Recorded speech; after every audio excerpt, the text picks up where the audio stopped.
Putar Ramadan, kurma. Ramadan RRI, berkah untuk negeri.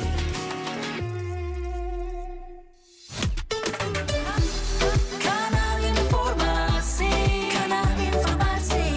dan inspirasi Pro1. Pukul 13, waktu Indonesia Barat. Radio Republik Indonesia Palembang dengan Warta Berita. Sumatera Selatan terus mendorong pemanfaatan sumber energi baru terbarukan meskipun produksi batubara terus meningkat. Perbaikan ruas jalan Kabupaten Oku berbatasan dengan Provinsi Lampung terus dikebut jelang angkutan mudik. Pendengar, itulah di antara informasi yang akan kami hadirkan siang ini Senin 3 Maret 2025 yang berhasil dihimpun tim redaksi RRI Palembang. Bersama saya Haris Ansor dan juga rekan Irfan, inilah Warta Berita selengkapnya.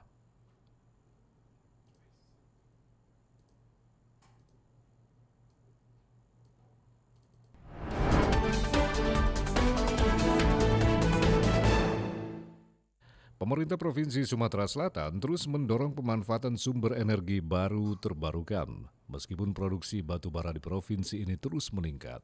Pemerintah Provinsi Sumatera Selatan mendorong pemanfaatan sumber energi baru terbarukan (EBT) di provinsi ini, meskipun produksi batubara terus meningkat. Untuk diketahui, cadangan batubara yang ada di Sumatera Selatan sekitar 8 miliar ton. Lebih rinci bahwa dari 8 miliar ton tersebut 4,6 miliar ton merupakan cadangan terkira dan 4,3 miliar merupakan cadangan terbukti. Menurut Kabid Energi, Dinas Energi dan Sumber Daya Energi Sumsel, Ariansa menyebut meskipun batubara terus diproduksi, namun komitmen pemerintah provinsi dalam mengembangkan EBT terus dilakukan. Menurutnya, potensi EBT di Sumatera Selatan 21 MW, namun baru termanfaatkan sekitar 4%. Sumsel akan terus menargetkan penggunaan energi bersih menuju Zero Emission Indonesia pada tahun 2060. Transisi energi itu memang harus kita dukung sebagai kebijakan nasional. Akan tetapi dengan mendukung kebijakan nasional di transisi energi ini tidak memberikan efek yang merugikan dari pemerintah Provinsi Selatan dan Provinsi Selatan.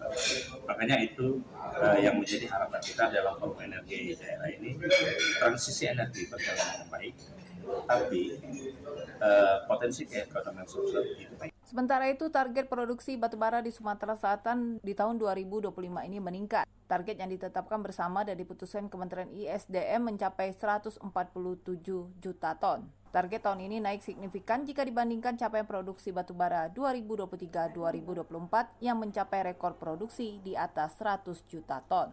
RRI Palembang, Nova Ariana melaporkan terus mengudara untuk Indonesia. Pendengar, kota Palembang tercatat sebagai wilayah dengan jumlah pelunasan tertinggi menyelesaikan biaya perjalanan ibadah haji atau BIPIH dibandingkan daerah lain di Sumatera Selatan. Tahap pelunasan biaya perjalanan ibadah haji 2025 masih berjalan, namun hingga kini sudah 50% jemaah Sumatera Selatan yang menyelesaikan pembayaran. Ketua Tim Kerja Pendaftaran dan Dokumen Haji Reguler Kemenak Sumsel, Fikri Setiawan mengatakan, dari total 7.012 calon jemaah, baru 3.522 orang yang melunasi biaya haji. Kota Palembang mencatat jumlah pelunasan tertinggi dibandingkan daerah lain di Sumsel.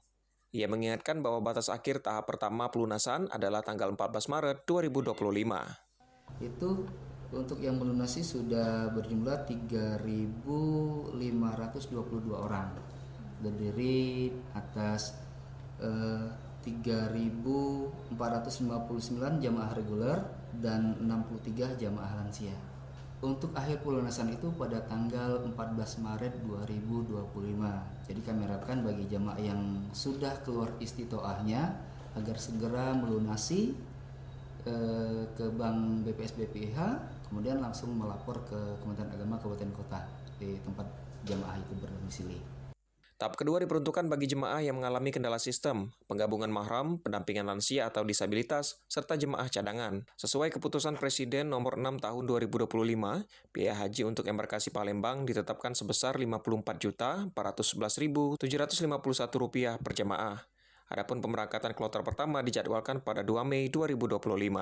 Dari halaman Kemenak Sumsel, Hairul Rizky, RRI Palembang terus mengudara untuk Indonesia.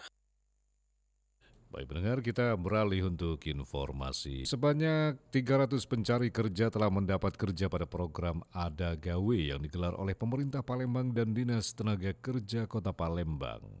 Program Ada Gawe yang diluncurkan pada Desember 2024 oleh Dinas Tenaga Kerja Kota Palembang bertujuan mendekatkan pencari kerja dengan berbagai lowongan pekerjaan.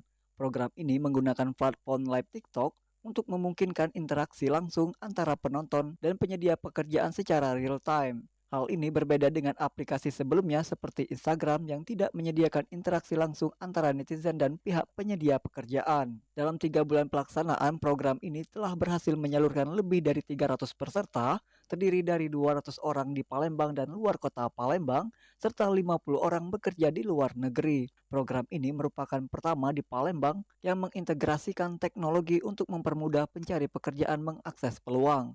Kepala Dinas Tenaga Kerja Kota Palembang, Redian Dedi mengungkapkan, melalui program ini masyarakat diajak untuk meningkatkan kompetensi diri agar siap bersaing di dunia kerja.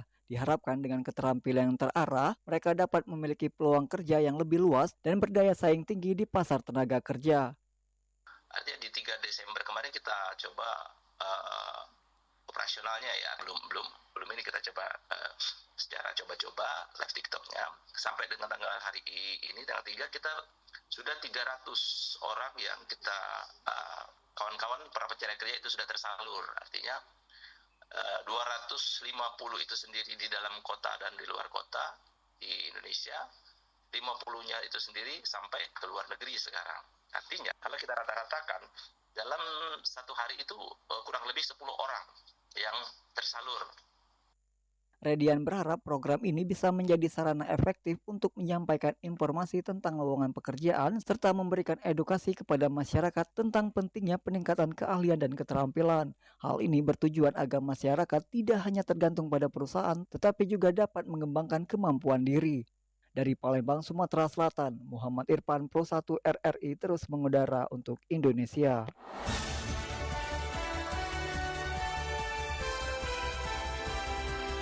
Warta Berita Radio Republik Indonesia Palembang.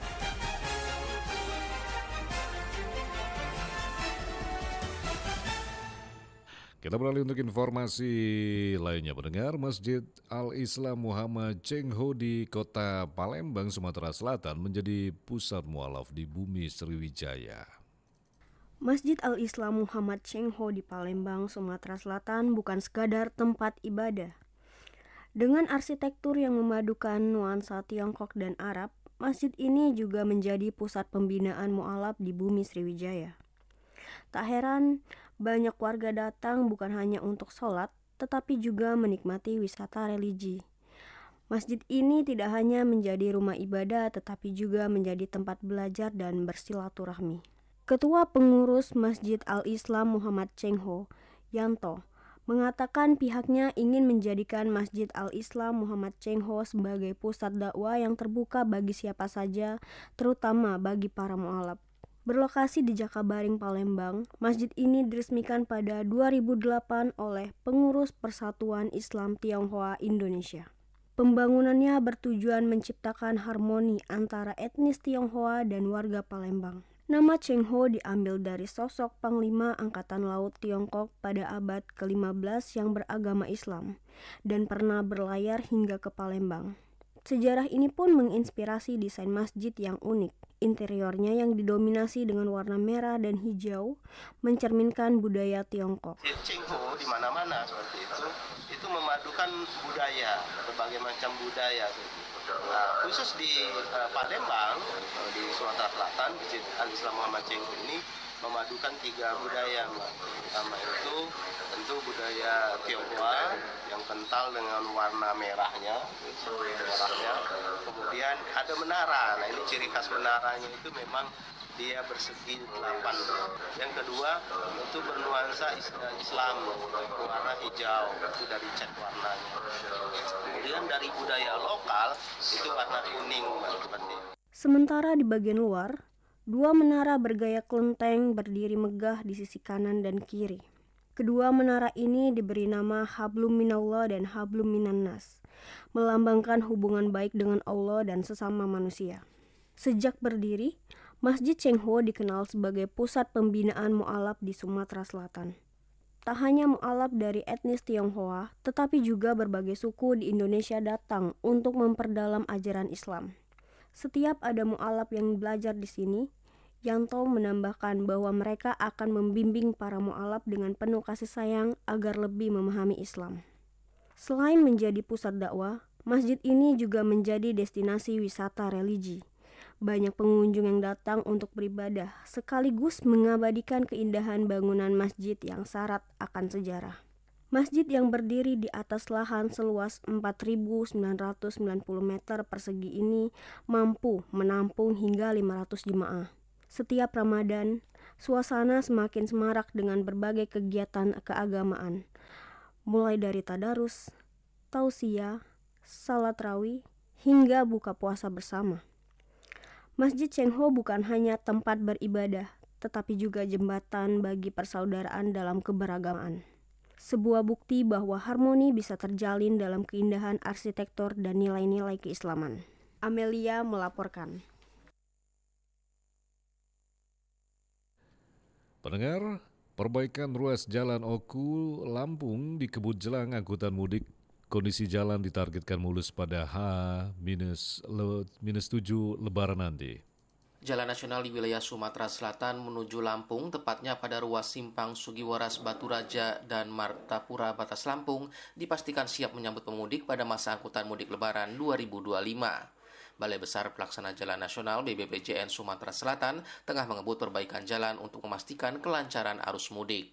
PPK 2.2 Balai Besar Pelaksana Jalan Nasional Sumatera Selatan, Aldino Angga Saputra mengungkapkan jalur Sugiwaras Baturaja dalam kondisi relatif mulus dengan hanya sedikit kerusakan ringan. Namun kondisi berbeda ditemukan di ruas Martapura Batas Lampung. Dino mengakui bahwa ruas ini masih membutuhkan penanganan lebih lanjut karena jumlah lubang yang relatif lebih banyak. Jalur Sugiwaras Baturaja itu sudah siap. Lubang-lubang, sisa lubang-lubang kecil, ya H-15 mungkin sudah selesai kita tangani gitu kan. Yang Baturaja Martapura Batas Lampung ini yang masih agak lumayan banyak lubangnya. Cuman mulai minggu depan udah mulai ditutup. Ya harapannya H-7 udah optimal lah untuk melayani lebih lebaran. Baturaja sampai Batas Lampung itu kan sekitar 40 kilo. Lubangnya kesebar. Jadi memang spot di sini dalam kota ada gitu kan. Di lintasnya di luar kota juga masih ada gitu. Jadi kalau misalnya berapa kilo yang berlobang, ya di sepanjang 40 kilo itu ada beberapa titik gitu, cuman tersebar. Diakui Dino, perbaikan jalan saat ini menghadapi tantangan kondisi cuaca. Meski demikian, dirinya memastikan proses perbaikan tetap berjalan. Untuk mempercepat perbaikan, PJN 2 Sumatera Selatan menurunkan 3 tim yang bekerja secara simultan. 2 tim fokus pada ruas Baturaja Martapura Batas Lampung, sementara 1 tim lainnya menangani ruas Sugiwaras Baturaja. Riana Pridani melaporkan.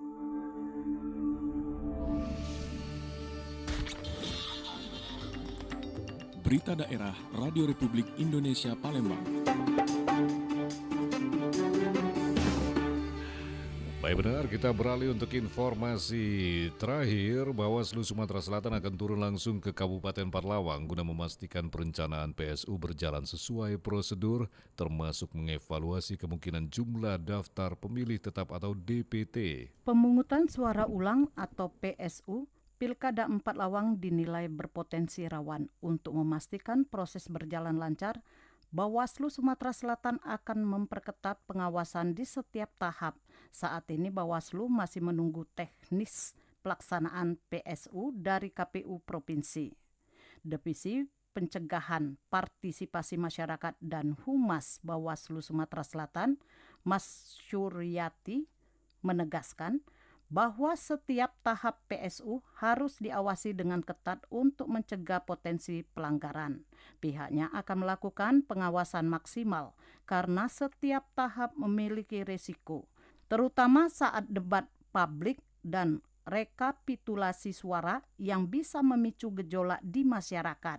Bawaslu juga melakukan supervisi dan pembinaan kepada jajaran pengawas di daerah. Jadi pada saat pendaftaran, verifikasi, kita kan benar-benar mengawasi, artinya harus teliti dan memperhatikan kondisi karena itu ada potensi ketika ada permasalahan. Satu, kedua secara administrasi, ketiga ini Kabupaten Patulawang ini kan karakternya punya karakter tersendiri.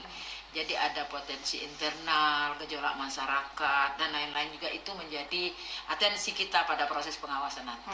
Menurut Mas Suryati menjelaskan, dalam beberapa hari ke depan tim Bawaslu akan turun langsung ke Kabupaten Empat Lawang untuk memastikan perencanaan PSU berjalan sesuai dengan prosedur, termasuk mengevaluasi kemungkinan perubahan jumlah daftar pilih tetap atau DPT.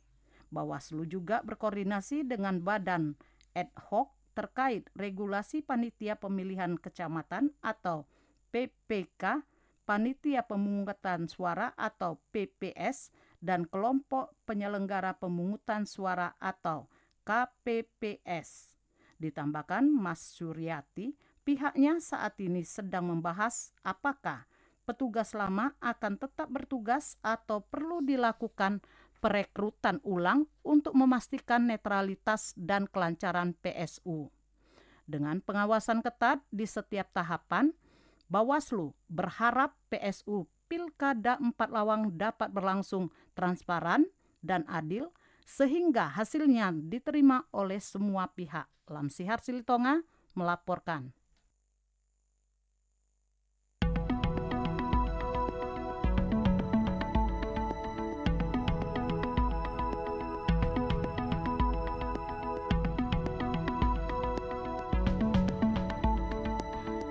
Baik pendengar, informasi tadi mengakhiri warta berita siang ini produksi Radio Republik Indonesia Palembang. Informasi lainnya dapat Anda akses melalui website kami rri.co.id dan WhatsApp channel RRI Palembang.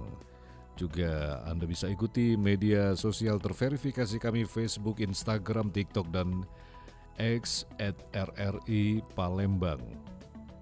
Kami juga membuka ruang aspirasi bagi Anda untuk menyampaikan sejumlah persoalan dan peristiwa yang berada di sekitar Anda melalui line WhatsApp di 0821 7927 9090 serta pesan chat melalui RRI Digital.